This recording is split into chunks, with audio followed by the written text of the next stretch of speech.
Queen Elizabeth has been quoted to say, "I know of no single formula for success, but over the years I have observed that some attributes of leadership are universal and are often about finding ways of encouraging people to combine their efforts, their talents, their enthusiasm, and their inspiration to work together."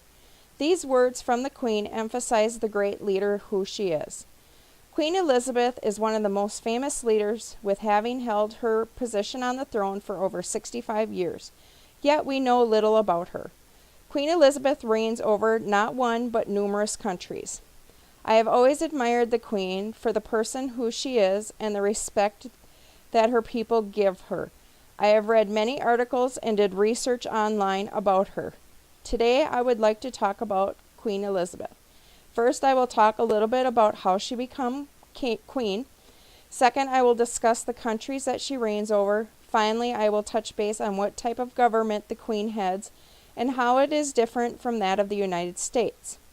I am now going to give a little background on the Queen. She was not originally heir apparent to the throne. Her father, Prince Albert, later known as King George VI, was second in line. But when his brother chose love over the throne, that left her father no choice but to become king. This put Elizabeth the first in line to the throne. Elizabeth was crowned on February 6, 1952, at the youthful age of 27 upon the death of her father. Now I'd like to discuss the countries that Queen Elizabeth reigns over. In my survey to see if people knew which country she reigned over, I had 2 people that said England, another said United Kingdom, while a third said England, Great Britain, Ireland, Scotland, and Wales. The answers were getting better for sure, but they were still missing a few. Over the course of 65 years on the throne, there has been 32 different countries, but as of today, she is head of state over only 16.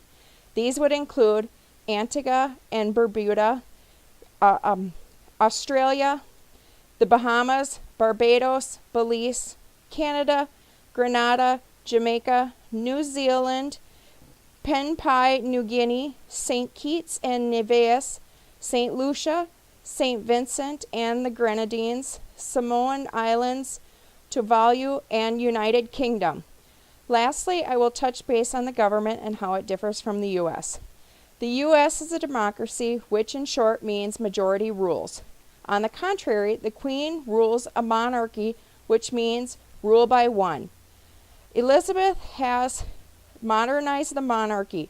She has dropped some of its formalities and made certain sites and treasures more accessible to the public.